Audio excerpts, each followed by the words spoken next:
Assalamualaikum warahmatullahi wabarakatuh. Puji syukur saya panjatkan kehadirat Allah Subhanahu wa Ta'ala yang telah memberikan rahmatnya, sehingga saya dapat menyampaikan materi sosiologi pedesaan. Sebelumnya, perkenalkan, nama saya Tony Akbar Febriansyah, mahasiswa sosiologi FISIP UNAS. Dan pada pertemuan kali ini, saya akan menyampaikan materi sosiologi pedesaan tentang ketahanan pangan di Kabupaten Sumbawa dalam menghadapi pandemi COVID-19. Saya akan menyampaikan beberapa rumusan masalah terkait ketahanan pangan di Kabupaten Sumbawa dalam menghadapi pandemi COVID.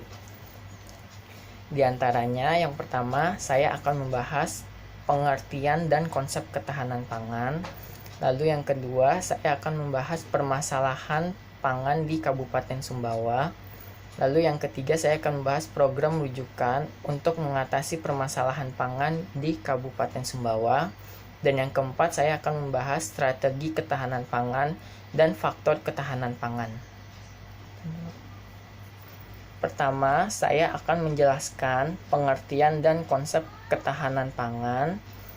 Menurut FAO, pada tahun 1997, ketahanan pangan adalah situasi di mana semua rumah tangga mempunyai akses baik fisik maupun ekonomi untuk memperoleh pangan bagi seluruh anggota keluarganya, di mana rumah tangga tidak beresiko mengalami kehilangan kedua akses tersebut.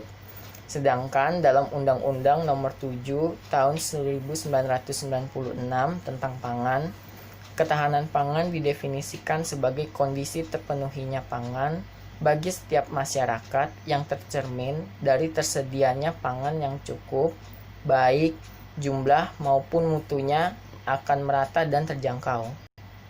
Pada tingkat nasional, ketahanan pangan diartikan sebagai kemampuan suatu bangsa untuk menjamin seluruh penduduknya memperoleh pangan yang cukup, mutu yang layak, aman, dan didasarkan pada optimalisasi pemanfaatan yang berbasis pada keberagaman sumber daya lokal.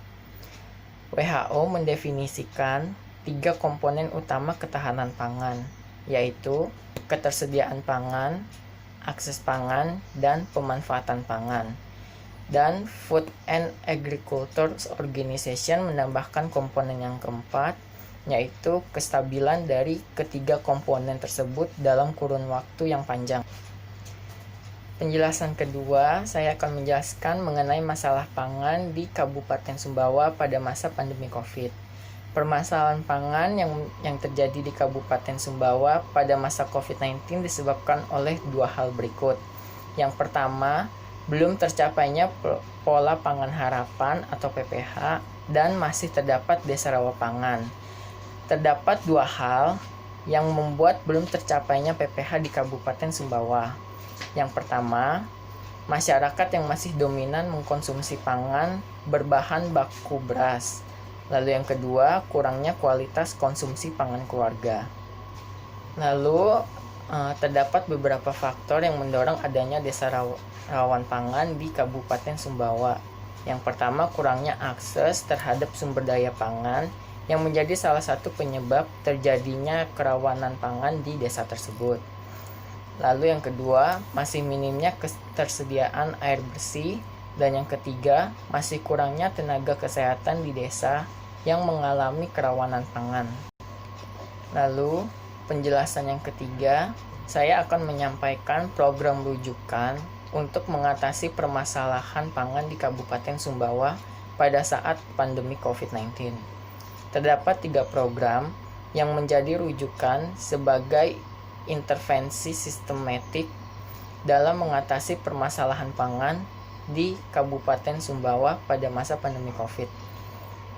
Program yang pertama ialah membuat program yang dapat meningkatkan promosi dan sosialisasi produk pangan unggulan non-beras.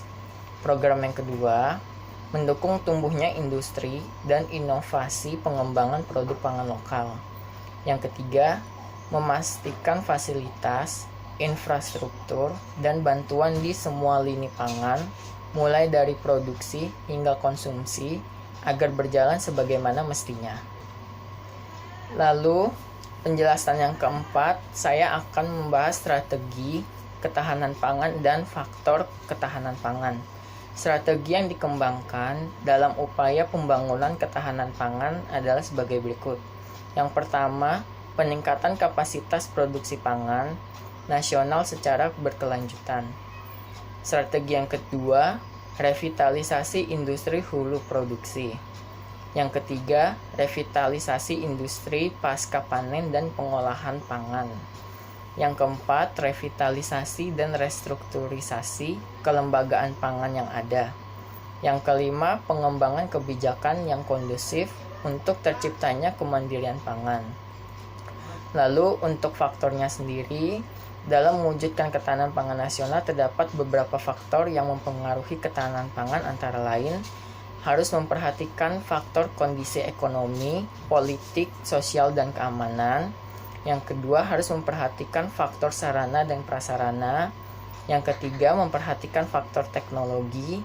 Yang keempat, faktor pengadaan lahan yang tepat. Dan yang kelima, harus memperhatikan faktor iklim dan cuaca.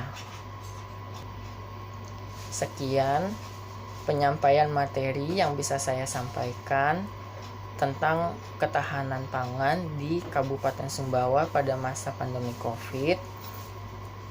Kurang lebihnya saya mohon maaf. Wabillahi taufiq wal hidayah. Wassalamualaikum warahmatullahi wabarakatuh.